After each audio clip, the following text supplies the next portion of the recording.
What is up, everybody? Welcome to Show Me the Tape.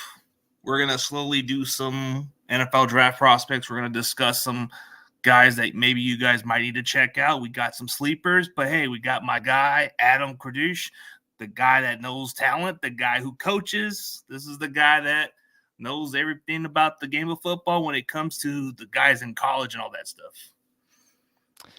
Good to be here, CG. Ready to watch some tape, man. Always in the mood as a coach. You live to watch the film, so definitely, excited for what prospects he got for me and got for us to break down. Oh yeah, we're gonna work on some more breakdown films in the coming future, but we're just gonna discuss some guys who might stand out, and maybe we'll bring in some tape in the coming days or something. Speaking of a prospect, man, which player has caught your attention that nobody's even talking about? Man, on the spot, let's see here. I'm going to look at my rankings. And as I told you last time, I have 225 guys, on the list that are ranked, trying to make my way through Pro Football Focus's 300, it's like 340 prospects they have ranked. I think one guy, if we go by position, I think, listen, I'm going to be real honest. If the Niners ain't interested in drafting a quarterback, I ain't interested in look at them outside of the top guys, right? So I've looked at the big names, haven't done much digging other than that. I think running back wise, the one guy for me who is far overlooked, just in terms of how his tape pops off, is Oregon State's Deshaun Fenwick. He is very, very there's no hype surrounding him at all. But when you look at his tape, the dude moves like a dog, plays with power, speed, has got a nasty jump cut. I think his tape is far better than, what the mocks have him ranked at. Other guys, if we go to wide receiver, I think Ricky Pearsall, like guys are talking about Ricky Pearsall. I think Ainias Smith from Texas A&M, huh? Yeah. I think he deserves a little more love. I'm not like super duper high on him, but I think he does deserve a little more love. Just going down the list here. I think there's so much like work done at the wide receiver position. Cowing of Arizona. I think it's Jacob Cowing of Arizona. Jacob Cowing, yeah, he's an explosive. He's got some hype, right? I think I'll tell you what, CG man, they're really. I feel like people are really being too hard on Brendan Rice. Brendan Rice Jr. I think he's better than people give him credit for, but also obviously nobody's has him in the first 2 or 3 rounds, right? Maybe the third round, maybe deep third round, right? But to say he's not a good receiver, I think is a stretch. He's got talent. He's got talent. He's got great build. I think he runs routes better than people give him credit for. The one area I don't love about his tape is it feels like, number one, his hands aren't on par with some of the elite guys in the draft, but also number two, he's still got good enough hands, right? But number two, like when he goes on a route, he doesn't hold his line on the route as good as some of the other guys, right? When he's being pressed up, when corners in phase with him, it's other guys are a lot stronger working through contact, right? Especially at the line of scrimmage. So some things to work on, but certainly like it's certainly all there. One guy I think we're a little too high on. I know his brother is the best running back in the NFL right now. I'm not really that I think Luke McCaffrey's he's solid. I don't think he's in the elite tier by any means as a wide receiver. But what a class, man. This is going to end up being such a good class. It's a rich class for the receiver position, yeah. But when you're speaking of those sleeper guys, I remember the other day you were telling me to check out Jarvis Brownlee, and I really like what I've seen. This guy's highlights look good, don't they? Aggressive, a good against the run. Like when there's a screen pass going behind the line of scrimmage, this guy's right on the play, man. I like that. I think that's not the guy that doesn't get much looked at, like the way you were explaining it to him, man. I like his tape. So I got to put him up there as one of those guys that doesn't get enough recognition. I think he could be an intriguing prospect. There's another guy that I feel like doesn't get enough recognition or enough buzz, but the other guy's getting all the hype. Nobody's talking about Taj Washington. Yeah. The guy Over at led the USC. Trojans in receiving yards. Very explosive. He did look good. I mean, I think he'll find a home for sure, just because, I mean, he looks like an Andy Reid guy, right? He moves well. It's a little bit small, right? Just off, the eyeball test, but the dude clearly gets results, right? Clearly moves well enough, catches the ball well enough to get results. So no shortage of, how shall we say, smaller receivers that can get it done in this draft. There always seems to be, but it just, there's talent as far as the eye can see of all shapes and sizes at the wide receiver position. There's quite a few of the good running backs that I'm looking at. And there's this guy from New Hampshire who just stands out. Forget his name. Dylan Lodge or something. Very haven't looked at him. Very underrated running back too. But it's a pretty deep class when it comes to running back. But this guy, he's something else. But I might have to disagree with you there, man. Like it is and it isn't. I think it's somewhere between. I don't think it's deep. I wouldn't count for what I've looked at. No, running back isn't as deep as previous years, but I think receivers it's more deeper. But running back solid. Sure. No, I think it's solid at best. I just think when you look at the running back position, it is hard to evaluate because for a normal person to evaluate because there's a lot more to go to that goes into running back than just what are the highlights, what are the 40-yard runs, the big chunk yard. I mean, listen, if you can't pass protect as a running back, you're not going to be a 3-down guy. I don't care how good you are. Like absolutely. if you change the whole dynamic of the offense when you can't insert through the A or the B gaps, you can't slide and be trusted to at least slow down the edge rusher when they slide protect and move the pocket. Essentially if you're running back and you can't pass protect, they're not going to count on you to do so, which means it's going to limit their options as an offense when, okay, we got this look, this blitz. Well, we'd like to slide protect here, but we can't do so because this running back can't pass protect. So we got to put him on a route, put him where he's useful. And then we have to figure out protection a different way, keep the tight end in. It limits your options. So that's kind of the hard part. But for the most part, I just, when I think of a running back and I think of, okay, what it takes to be a great running back in the NFL, or how do we define a great running back? For me, it's that wiggle. You got to have wiggle. You can't be a freaking track runner. You know what I'm saying? You can't have one direction you move and that's straight, right? You got to have that nasty jump cut, be able to change direction on a dime. Everybody likes size at the running back position. I think you have to have enough size, right? We look at Gibbs with the Lions, not the biggest dude. Certainly got some size, but man, he's got the quicks. Like he's gonna be a problem for the NFC for the foreseeable future because he's just that quick, right? It's also, easy to get lost in the sauce, CG, when it comes to 40 time, right? Great, you've got a great 40 time, but how fast do you get from 0 to 60? How does that translate to the football field? Yeah. What's your burst? What's your top end speed like? What's your game speed like? So a lot of ways we can measure these players, but again, nothing's better than the good old tape. Yeah. When you show the tape into looking at the players, I know there's been a little bit of hype on this kid, but now that I guess he was considered the fastest running back in this draft class. I mean, you got Isaac Orlando. He's got the size and everything, but I'm saying very little wear and tear.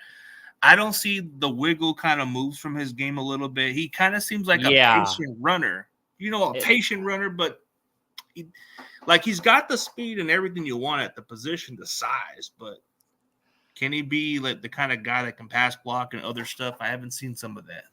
Yeah, I mean, just based off his running ability, I with him, I'm not as hyped on him as other people. Truly not. I just don't understand it, but I like the size. There's a difference, but Yeah, he's fast. He's got size. Ray He's Davis got is some who I nice like better. highlights. It just again, I want the wiggle when it comes to running back. And then the burst, and then the vision. Right? There's a lot of things. The running backs position amongst coaching circles is kind of the joke in that the running backs position is the easiest to coach. I mean, go in that gap, right? Hey, here's a jump cut drill. Like it is very and we're going to do an individual period on blocking the linebacker. Like it's very when you coach the position, there's not much to it. But as far as playing the position, there's a lot of ingredients that need to go into what like making a successful running back. And you have to be elite at something. I think it goes back to that CG. You either have to have elite top end speed, right? Or you have to elite physicality, right? Elite jump. You got to be game changer somewhere, right? The NFL is full of running backs that can get it done. So if I'm drafting you with a pick higher than the 5th round, you better be a game changer. You better be a game changer, period, in the draft, because I'm not drafting you just to fill a spot, right? Yeah.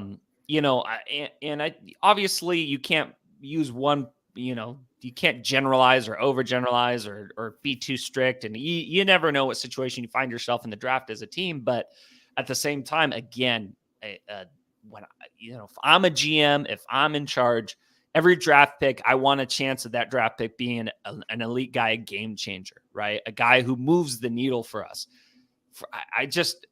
From what I've seen, if I view you as average or you don't have the ability or you don't excite me as a prospect, I'll go get a dude in free agency and he can fill the void for the vets minimum or like $1 million, $2 million, $3 million. We can make that work. But every dude, and it might be at the risk of not filling a need, right?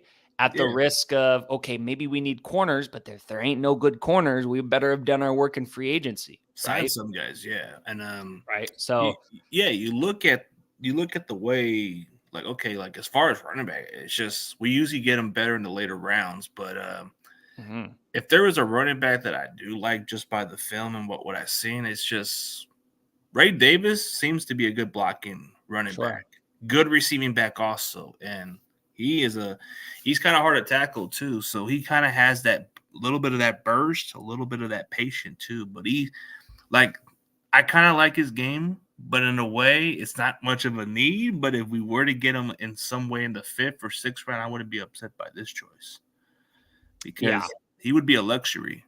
I think, let's be honest, can Elijah Mitchell stay healthy? Can we count on Mitchell if McCaffrey needed to rest?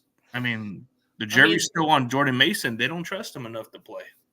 I don't know if it's that or if it's like, I think McCaffrey's so good that it's hard to just take him out. Like he's so good at there's a few, he's not perfect at pass pro, but he's pretty dang good. Like he's about as good as it gets for a running back in pass protection. It's his total skill set that makes him impossible to take out. Right.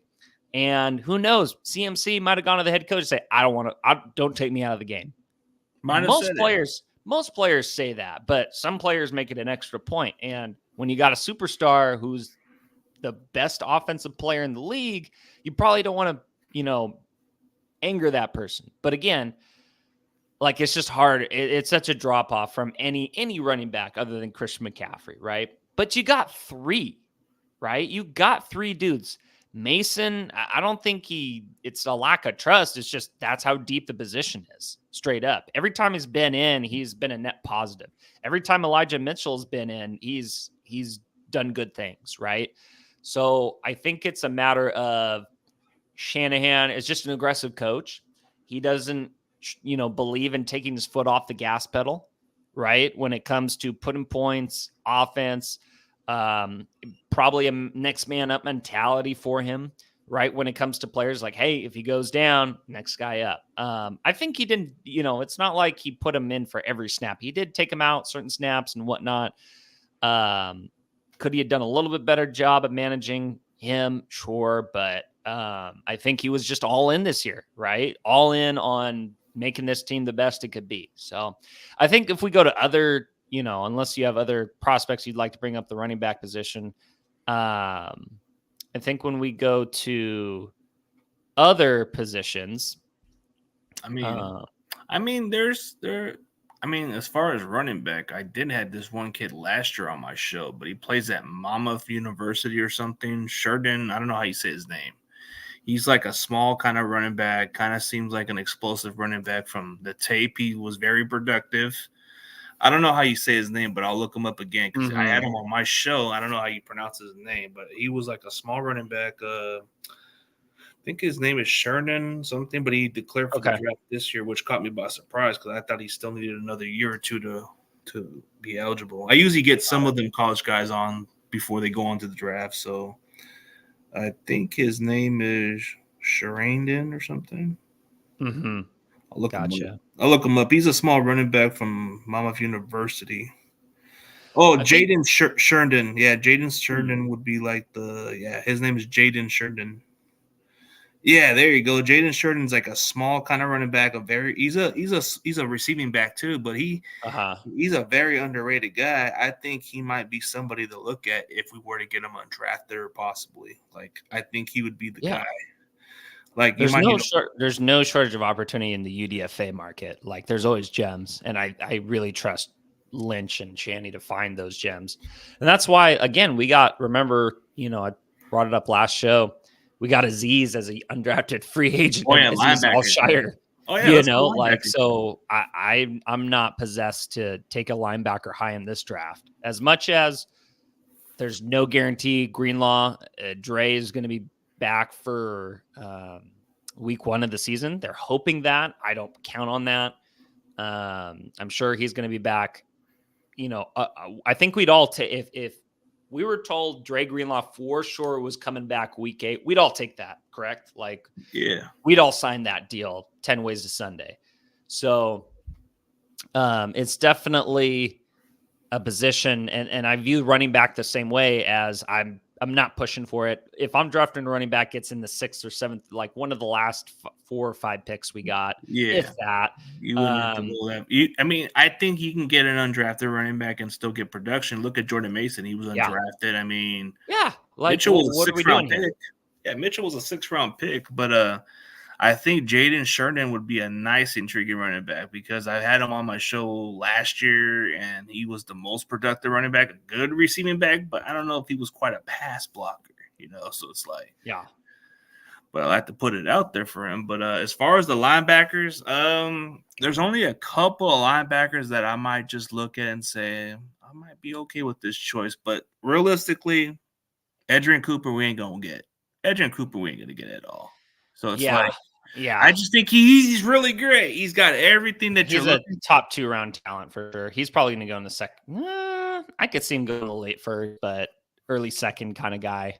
He's definitely the most talented guy in the draft. I don't think it's particularly close. Like this dude ran down Malik Neighbors from the other side of the football field when they played each other. That's unheard of for some players.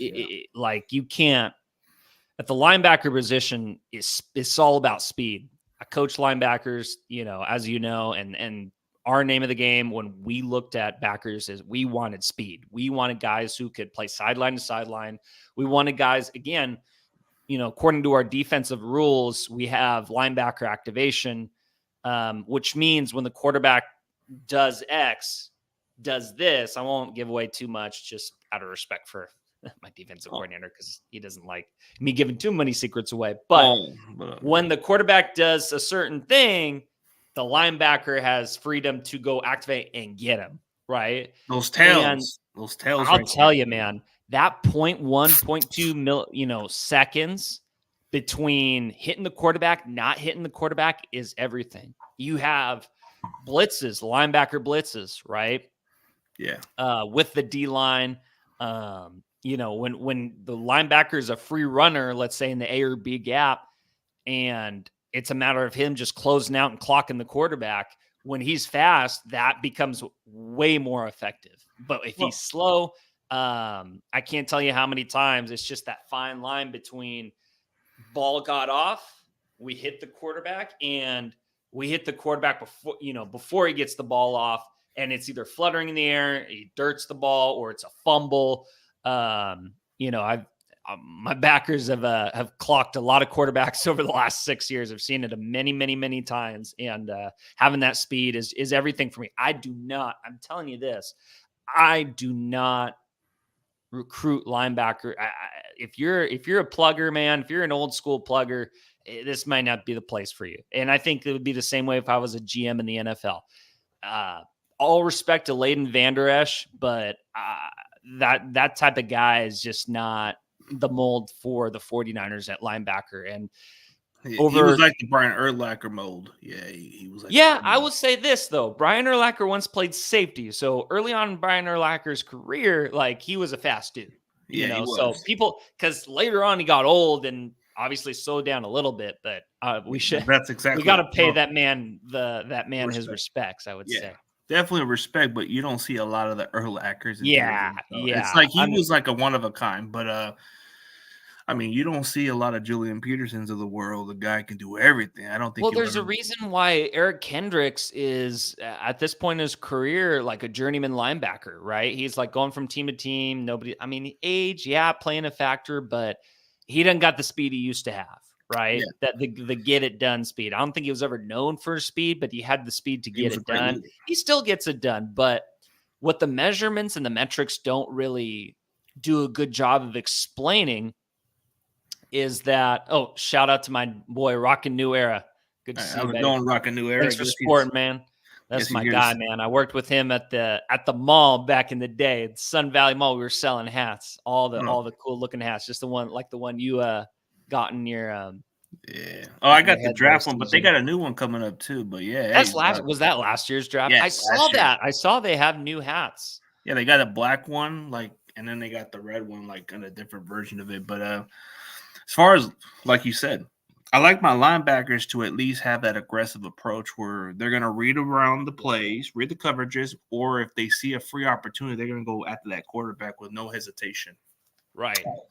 Outside of Edgerrin Cooper, there's quite a few guys. I'm not really too high on this Peyton Wilson guy. I don't know. It's just, he's got the speed, but I'm just not seeing it from the tape. I'm like, I want to say he's good, but I just don't see it. It doesn't mean nothing when you're that fast. But I like Jeremiah Trotter Jr. a little bit more, and then I like the kid Wallace from Kentucky. This guy just flies. Tevin Wallace, yes. Tevin Wallace, he flies the tape for me, dude. Like I just like his tape. Speaking of guys who do not get nearly enough love, PFF has him getting undrafted. Right, but Tevin Wallace is that guy's tape. A baller. I would take him in a heartbeat if he was in the 6th round or any other. He's there in the 7th round. I'll take him. And I like Cedric Gray too. Don't get me wrong, but I like Trotter a little bit more because of his versatility. He actually had, I think he had 6 or 8 sacks this year at Clemson because he was doing everything. Yeah, he was a baller. He's like what you call a Swiss Army on the linebacker, but. He's a little undersized. The way you hit too, right? CG, it's the way you hit. Like you got. There's got to be a pop, a thud. You can't be you can't. You have to watch enough tape to know kind of what I'm talking about, right? Oh yeah, you watch enough dudes. There's a certain way. There's certain noise. There's certain pop. There's a certain that kid Wallace just pops between a normal football player and a dog. There's only 2 types of football player, right? Either you got the dog in you, or you don't. Very cliche to say, but it's so true because the dogs play with a screw loose, man. They go out and they're hitting. They're hitting stuff. Yeah, it's going to be hard to replace Dre Greenlaw for the short term, but we already got DeAndre Campbell for that short term purposes, but. Wallace would probably be the one guy if he's available in the later rounds. I'm taking high on Wallace. Yeah, I'm taking him if he's in the 5th or 6th round. I'm not gonna hesitate. I'm taking this guy. Yeah, I think you'll get who knows what? Listen, he'll be a third. I think he'll go 3rd round because even at 3rd round, I think he's moving up a little bit because everybody's looking at his speed and the way he covers and all that. I could see Peyton him going the Wilson's mid rounds. yeah, Peyton Wilson's getting all the hype, but I just don't see the tape that just gets my attention and says, Yeah, yeah. For me, there's just a little bit of, and I'm gonna be honest, I haven't seen his tape because he's one of the first guys I scouted. But I mean, I'll just bring out my board here. he If kind I of go seems to, like a Leighton Vanderish kind of, but he just seems a little more quicker than him.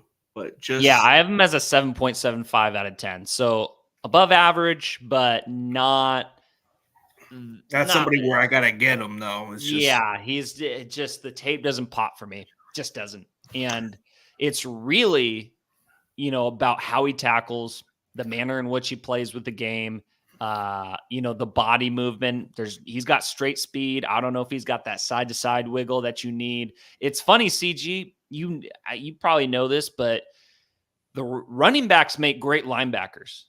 yeah, because of the instincts. And linebackers often formerly played running back because you have to have that side to side quicks getting out of, it's a jump cut essentially at times when you're scraping over the top as the linebacker. You have to have that side to side movement, that shuffle, that elite quick shuffle, and then turn that into a 45 run to a full flow run. The quicker you can do all that and the more top end speed you have, that's the entire package of movement at the linebacker position. It's so multifaceted. Oh yeah. Just because you put up a 40 time, good for you.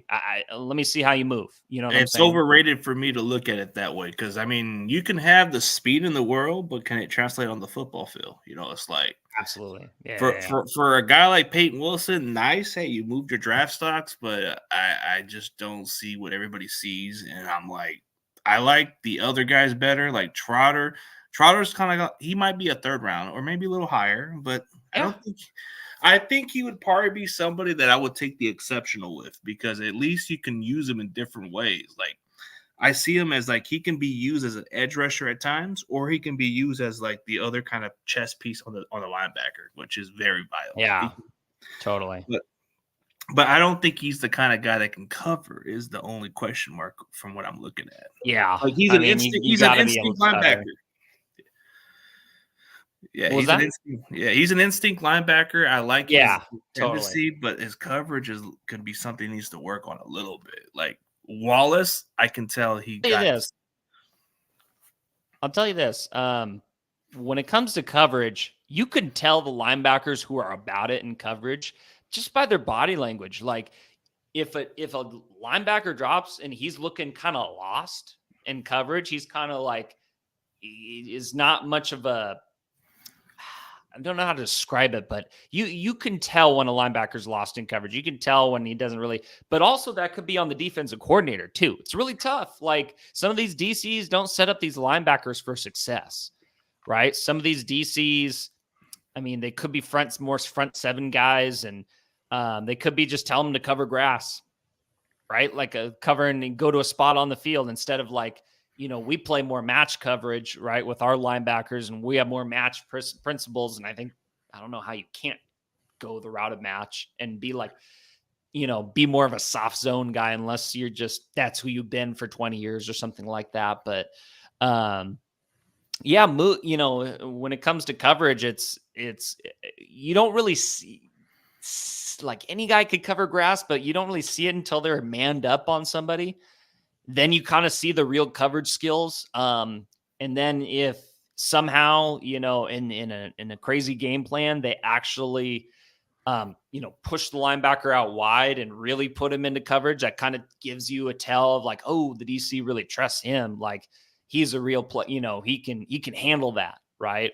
Or if it's just, hey, clog up the middle and cover grass and kind of have your head on a swivel and see what happens. It's very interesting to watch like the different defenses and their different philosophies. And also to have learned, I've obviously learned from a bunch of guys at the next level and listen to them talk about defense, and they all prioritize different things. So it's hard to say, really hard to judge coverage. Again, you don't know the rules. You don't know how well they're teaching their rules. You expect at the Division I level that these guys are going to be, well coached, clear, concise. Not always the case, though. It's not always the case when you look at it that way. But I mean, with Edgerrin Cooper, you can just tell the guy can cover. You can just tell off the film that he's the kind of guy I would probably want to get. But He's I long, think man. He's long long. ranging, kind of like exactly like another Fred Warner, but seems more a little bit quicker. I think Baltimore or another team that I think the Ravens or Seattle might even want to try to get this guy. It wouldn't surprise me because this guy, he's already moving up draft boards. I think he might be a first round talent. Outside of the other guys, I just don't see the rest. He's the one that's getting the most first round hype for sure. Yeah, I think he's well deserving as far as like he's the guy you want to get, but the rest of those dudes, those are like the tiers. Like I'm not touching. Yeah, them it kind of like second round or third. Yeah, I'm not touching you. It's the rest of the position group at linebackers not that promising. It's a steep drop off from Edgerrin Cooper.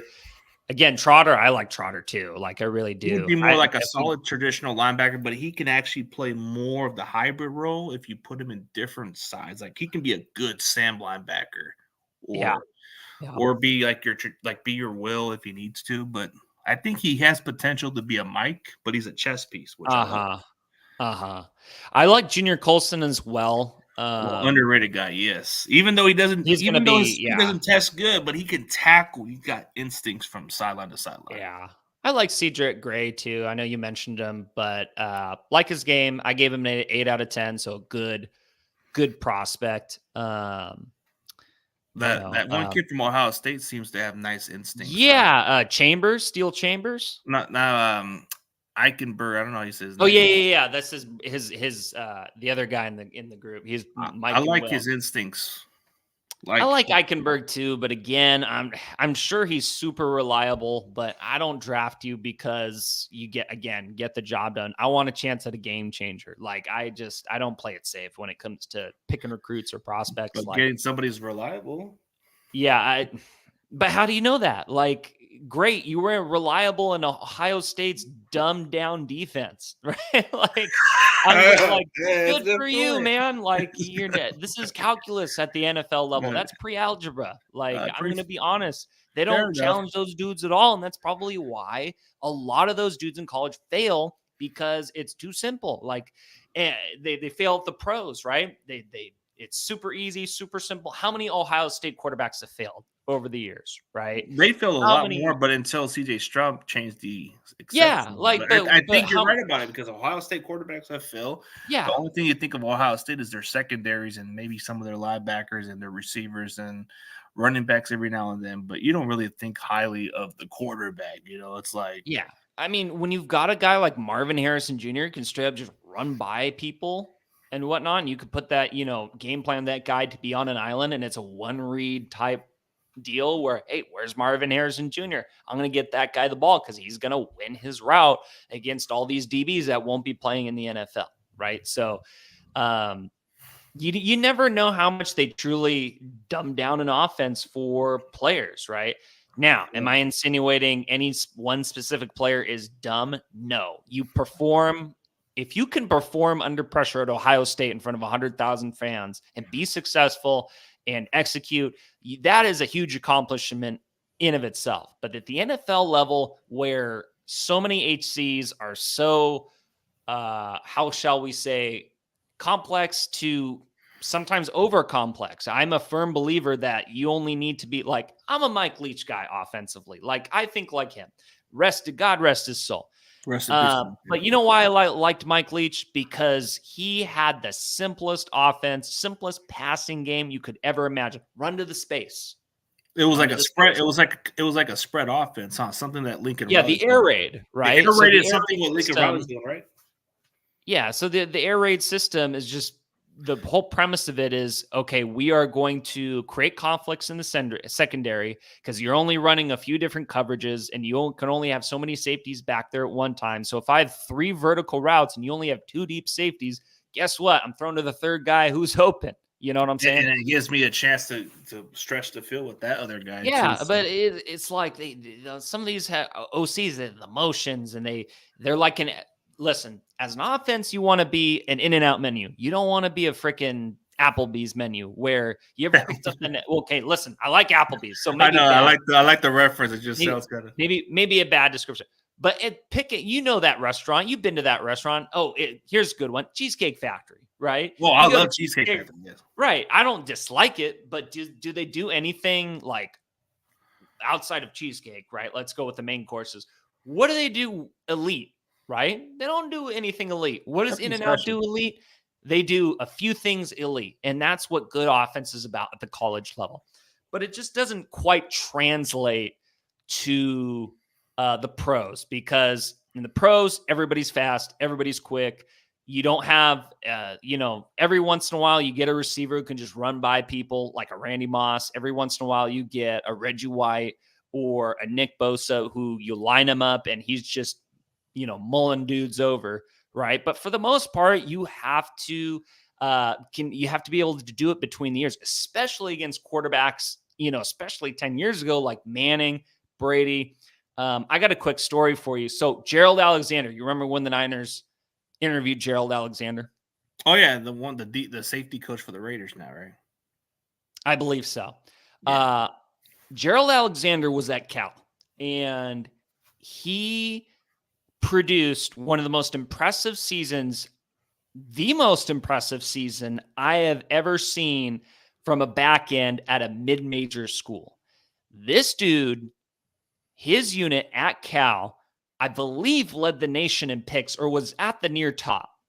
And I went to visit Cal, as I do every year. I visit, say hi to the coaches, sit in on meetings, you know what I'm saying? And I go, and I was a young coach when I first met it at the time, just barely getting started, 2019. I said, GA, man, like, how do you get mid-major guys to produce those kinds of results? And it all goes back to being a student of the game, right? And he said, awareness, right? How can I get my ultimate, and as a coach, I should just start here. As a coach, your job as a coach is to teach ultimate awareness in your players. How does the time of the game affect what the offense might do? How does the formation affect what the offense does? How does the personnel, is it 2 minute? There's all these little clues that you get by watching the film, but what coverage are we running? Every coverage has a weakness. Do I know the weakness in the coverage? And he would pull up film of his guy getting a pick on an assignment that wasn't even his. But he knew, he had such an awareness of what type of route concepts he would get from the offense. Okay, if they're lined up in the slot, if they're on the line of scrimmage, he's only running X, Y, or Z routes, right? So if he's running that route, then I can go here. Just that kind of thinking, right? I know I'm getting really dense with it, but no. But the instincts, like the way you're looking at the way how they cover, it can be the timing where they're just like they know what's going to happen. They have that tell of where the quarterback's throwing the ball, and maybe that's where the DB's right at the position and just says, "Okay, I'm going to take that ball." But and it's again, if you've done if you've studied the film. If you know the defense forwards and backwards, not every player know the defense forwards and backwards, CG. You know this. The D-line don't know what the back end doing half the time. A lot of teams, especially in high school, no idea, right? They just know, hey, I'm lining up in a 5 tech or a 7 tech or a wide 9. I'm going getting the quarterback or we're playing the run.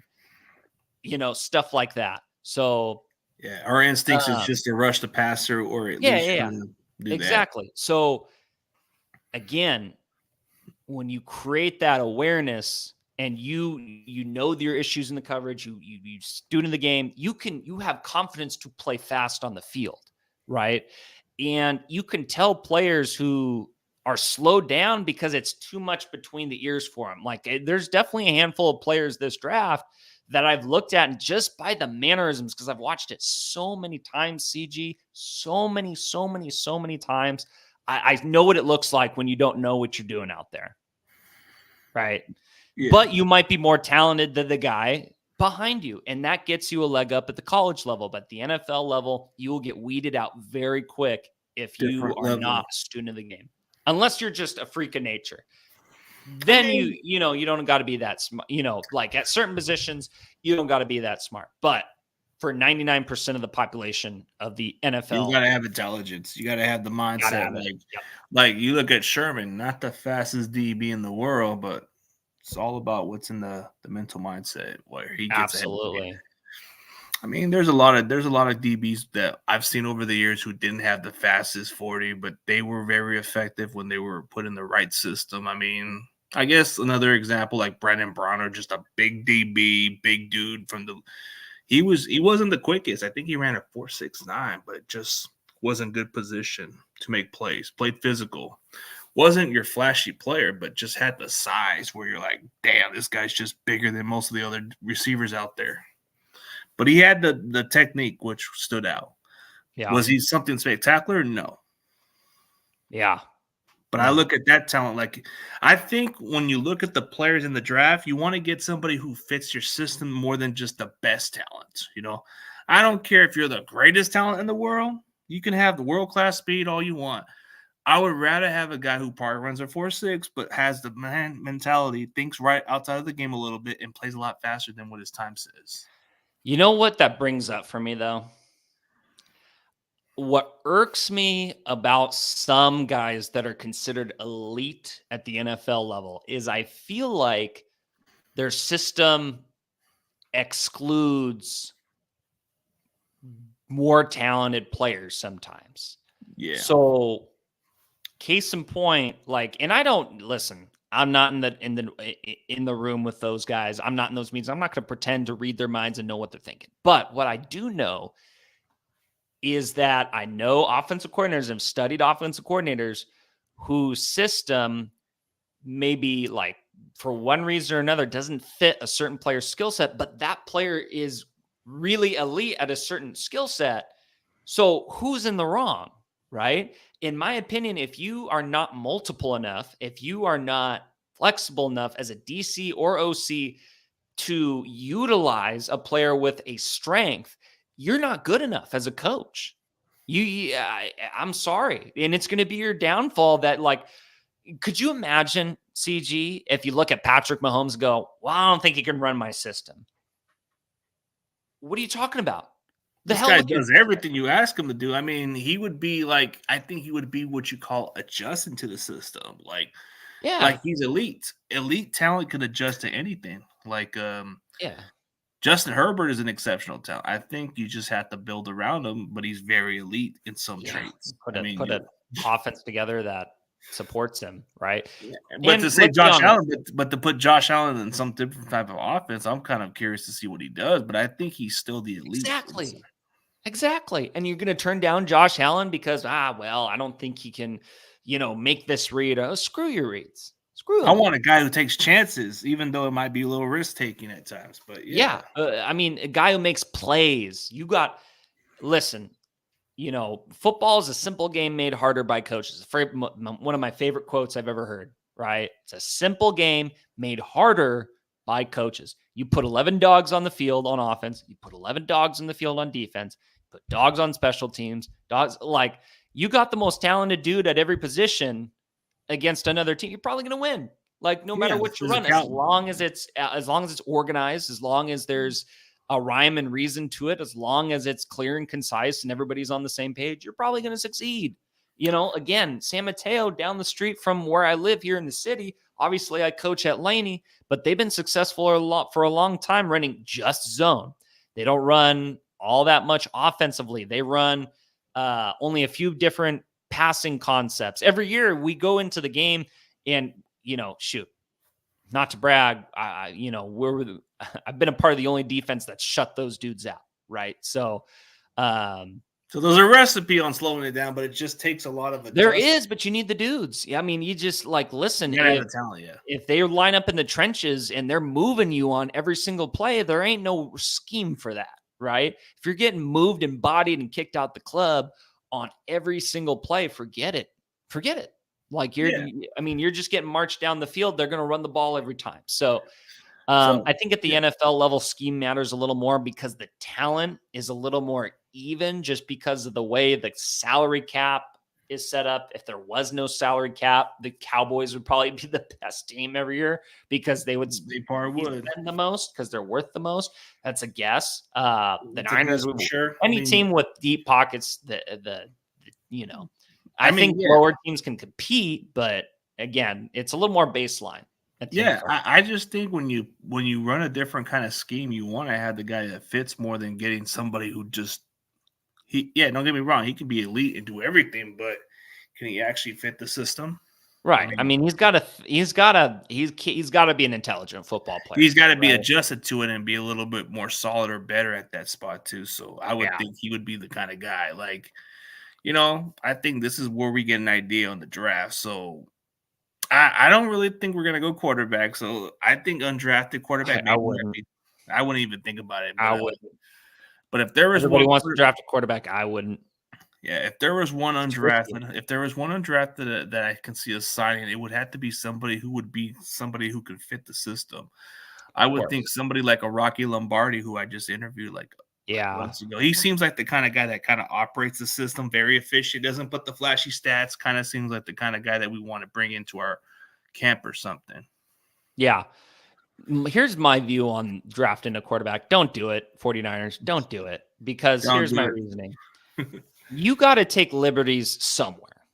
It's just like coverage, man. There ain't no coverage that covers everything, right? You got to figure out what you're going to give up. Where are you going to take your risks? And if it's me, okay, we have our franchise quarterback. I truly believe we have our franchise quarterback in Brock Purdy, right? So he's the established. They just did some gymnastics to get Josh Dobbs as the backup quarterback. We all agree, decent backup quarterback. We're not crying about it. And then you got Brandon Allen. Maybe he can get beat out with an undrafted quarterback. I like Brandon Allen. I could see Dobbs getting beat out, man, like for the second spot. But probably not. I mean, they didn't probably sign him to be the third string. Hopefully that's never an issue or needs to be discussed, because Brock is just running the show. Yeah, that would be the least of our concerns. That would definitely be the least. When you're going into a year where after this season, you could see drastic change up and down the roster, right? They're going to have to make very, very likely, they're going to have to make very tough decisions about who to keep, who to trade, who to extend, who to release, all these things. You have to give yourself every advantage and every chance through the draft to replenish the well at positions you're going to need to replenish. Next year, you have to roll the dice and say Brock Purdy's the guy. Yeah, you got to feel confident. Like, okay, going into this upcoming season, I feel confident. I feel like we don't have nothing to worry about at quarterback. Yes. I don't have no questions about it. What I've seen from last year, it's already shown me enough. I mean, I know last offseason I wanted to see a little bit more, and I just say, hey, man, we just saw little samples. Let's pump the brakes a little bit. Let's see more of them. And then I've seen enough, and I'm like, okay, I think we got ourselves a quarterback this year. Yeah, I think he showed me enough. Like, he's going to have a full offseason training. He's going to have a full offseason to work out. So that's going to be a huge plus, because last year he had to recover like at least almost 3 to 6 months for the recovery of the UCL injury. So he didn't have time to go train with those guys. He had to recover.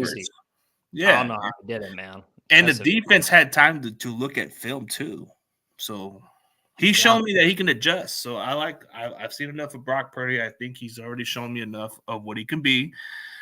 He became the last pick in the draft. Maybe this can be the story that he can have a Cody Rhodes story and try to win the big one, maybe. Hope so. Yeah, we got to hope so. But again, we have to – Lynch and he's come out and said he's the guy, right? I mean, it shouldn't be a surprise, but he laid down the law and said, we're building around Brock. Okay, you're building around Brock. Then don't waste a precious draft pick. I don't care if it's the last pick in the draft on a quarterback. Sign a undrafted. Get us an offensive line at least. Yeah, like let's say in all my drafts. Now listen, CG, the mocks mean nothing. We agree on that, and they give us kind of a general idea of who's going to go high and who's probably not, and that's where it ends. For example, I don't think anybody had my boy Nashawn Wright out of Laney College getting drafted by the Cowboys in the 3rd round. Right now, nobody in the media had him going 3rd round. But you know what happened when the NFL scouts got back to my head coach at Laney College? Said, he might be a 2nd or 3rd round guy, coach. I knew before, he ever got drafted. I was not shocked when the Cowboys drafted him that high, because that's how high scouts have. They go deeper. Right? the Pro Football Focus doesn't get their deal from scouts. None of these websites get their deals from like none of these mocks are made by deep on scouts. scouting like those other guys do. So it's Now, like, I think they do a great job, but we just have to keep that in mind. We shouldn't have too much of a rigid preconceived notion of where this draft is going to go, right?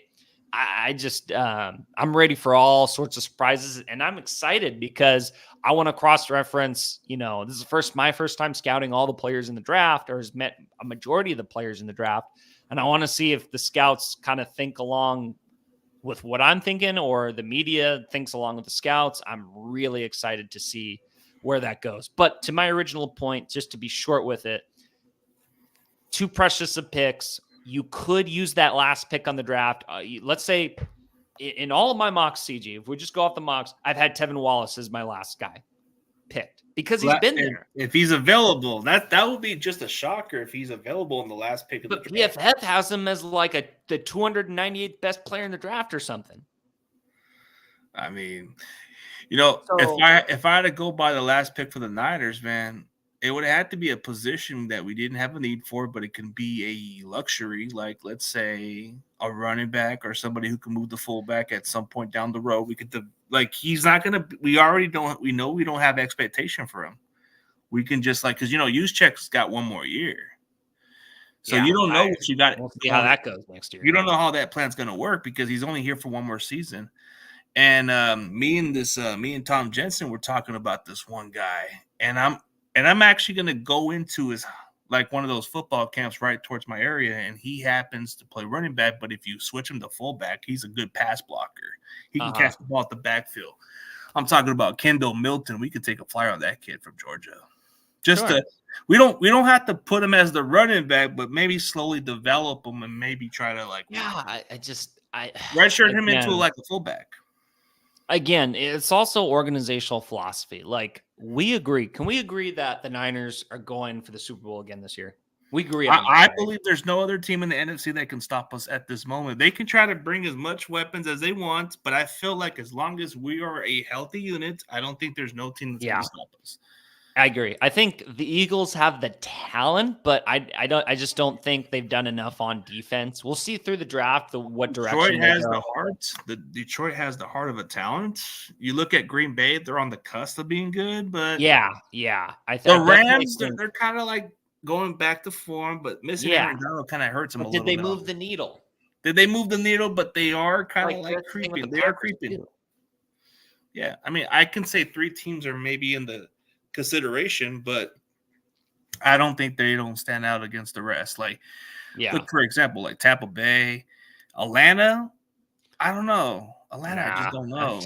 Green Bay, I can take serious with Green Bay because they made some good, but I think Detroit is trying to make a step forward. I think Detroit would be they're going to be a good team. They're going to be a good team again. Hungry, I was at that. You were at that championship game. Oh, man, I was at that championship game. Yeah. I had a Detroit Lions fan in front of me who flew in from Detroit the night before, spent $1,200 on a ski. You got scammed, by the way. $1,200. They came with a loss on that game, but yeah. But I told him, and I said at halftime, I said, and this is the God's honest truth, I had reconciled with the fact that we were going to lose. We were not going to the Super Bowl. We're down 24-7. Our flaws got exposed from the week previous. It's just, that's how it's shaken down. And I told them our only way of getting back in this game is if the game gets put in Jared Goff's hands. It's the only way. We had to pressure him too. And we had to pressure him, and then that's when you saw Dan Campbell's play calling was unpredictable. Why'd you go for it on 4th down when he could have kicked a field goal? There was a lot of areas that they could have did. Definitely a tough call. That's his creed. That's what he lives by. But you live by the sword, you die by the sword. And that happened in Dallas too. He went for it, even though it was uncalled for with that controversial thing. But it is what it is, But I was at that game for sure. There was some out of the Lions fans, I would say they're probably the most humble fan base I've ever met around because they traveled from all the way down Michigan.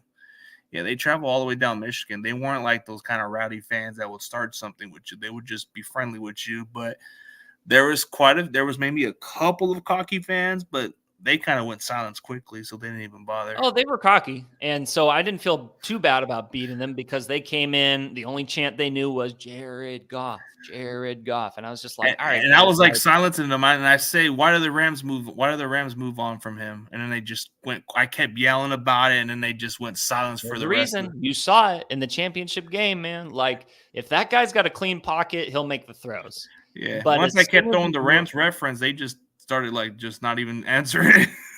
Yeah. I mean, listen, I told them at halftime, I said, listen, if we as the Niners could be losing to the Cowboys right now, could be losing to the Eagles. It could be a whole lot worse. It could be a whole lot more volatile of a situation. But, if we got to lose, Lions, hey, tip the cap, shake the hand, have fun in the Super Bowl. I'm not crying about it, but they didn't lose. Because why? Because they stopped running the ball, and Jared Goff lost the game for them. Yep. Because when he gets moved off his platform, let's say, let's put it in Madden terms, real simple, right? When he has a clean pocket, Jared Goff probably is like a 90 rating quarterback, 90 out of 100, right? Like he's he's a really good quarterback. As soon as you make a move on the run or move off his platform, it goes down to 60. Yeah, exactly. And so the pressure, the accuracy went torpedo down. You saw in that flea flicker, like that was an art, like, it was bad.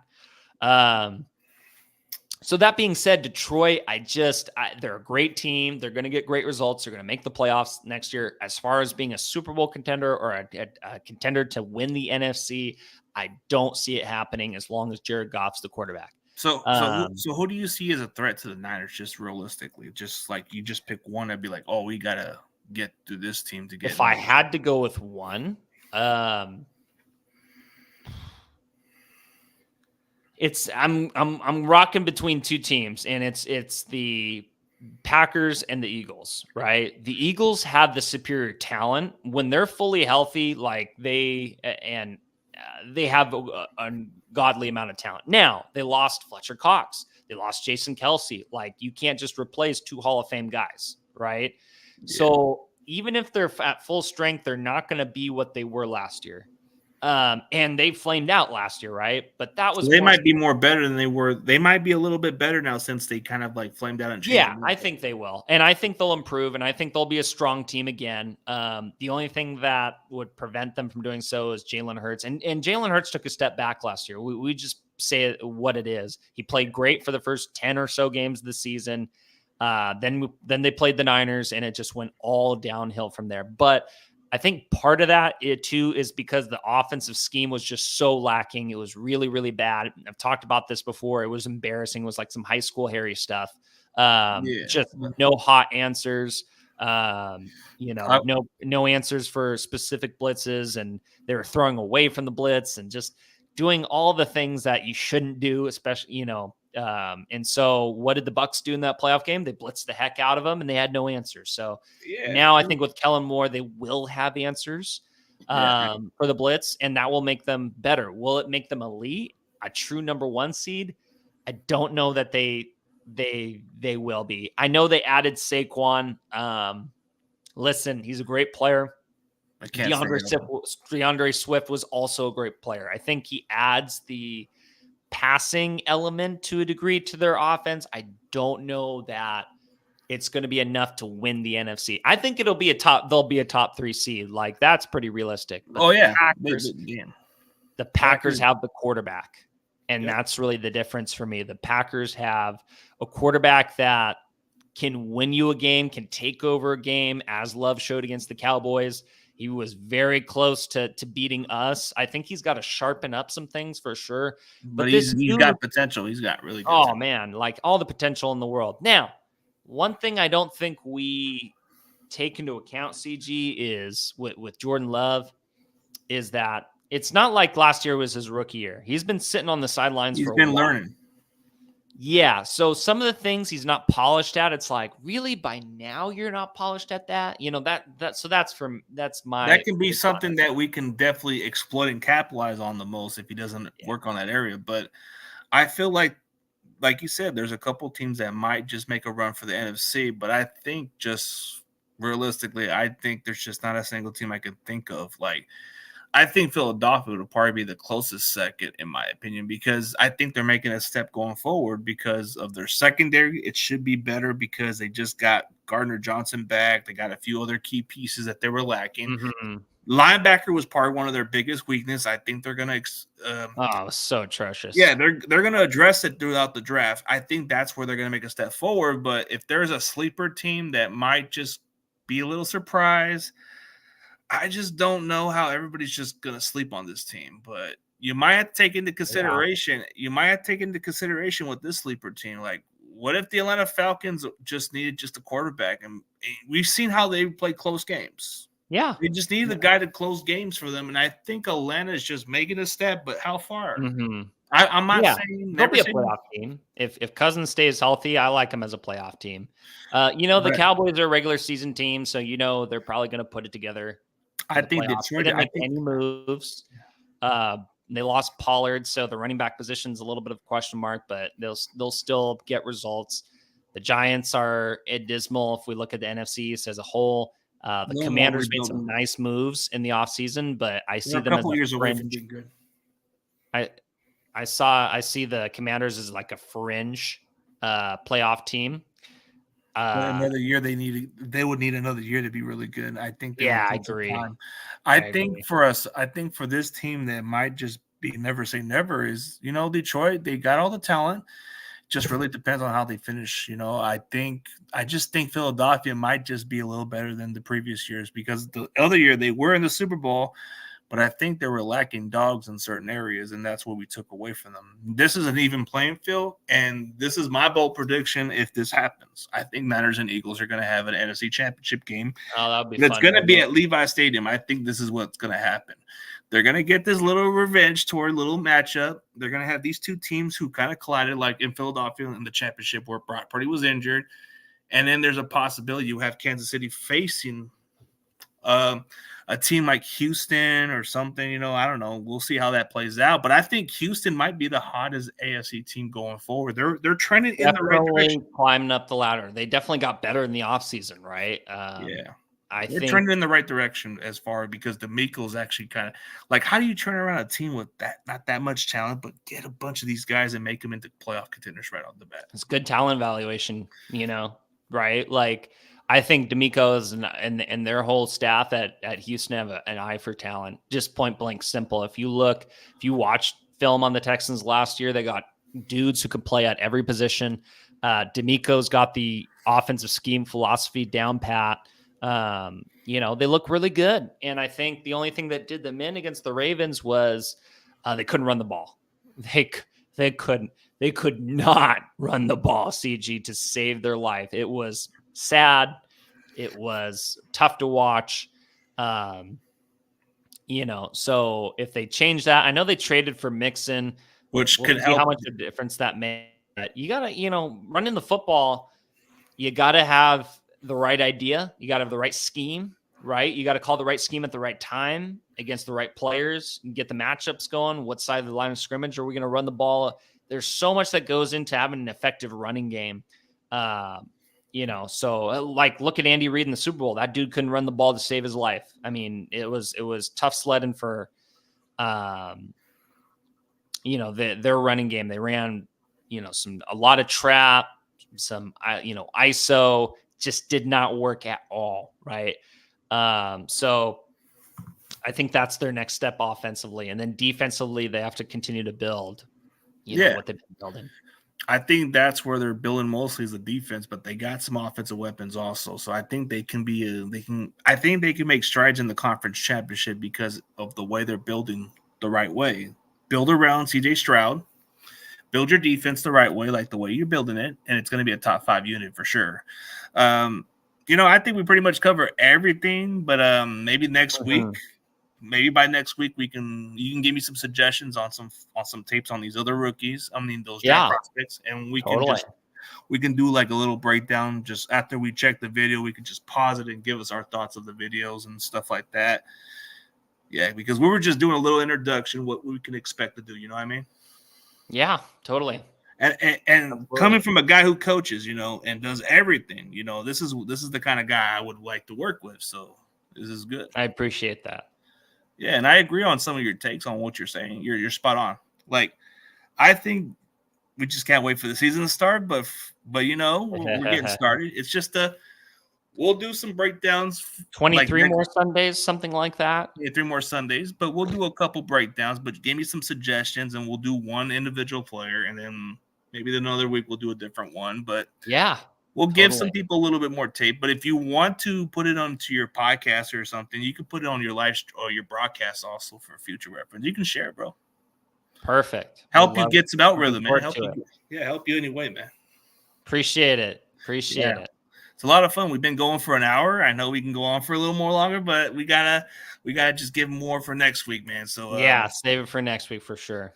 Yeah, just give me some suggestions on the inbox, and we'll figure out something for sure. But for everybody else, we'll get the back and forth going. Yeah, for everybody else, tell everybody where they can find your social media platform, man. At Kezar Pod, simple as that. Yeah, and this guy knows the game. He coaches, he plays the game. This is exactly the kind of guy you need to check out his content. Appreciate it, CG. Oh, anytime. Hey, you coach some of the top prospects in the country who played at Laney College, bro. Come on. I've been fortunate to coach a lot of great, incredible individuals who are very talented, have gone down to be very successful young men, and to be a little part of their journey is definitely one of the highlights of my life for sure. Yeah. You got the likes of Rashawn Wright, who was on the Last Chance, then the Sean Wright. I mean, there's a lot of good ones, but hey, you got credibility, man. That's all that matters. Hope so. Hey, you're building something. Yeah, we're building, that's for sure. Brick by brick, as Shannon Lynch would say. Brick by brick, but hey, man, we'll definitely do something next week, man. For everybody else, thank you guys for tuning in, and we'll see y'all next week.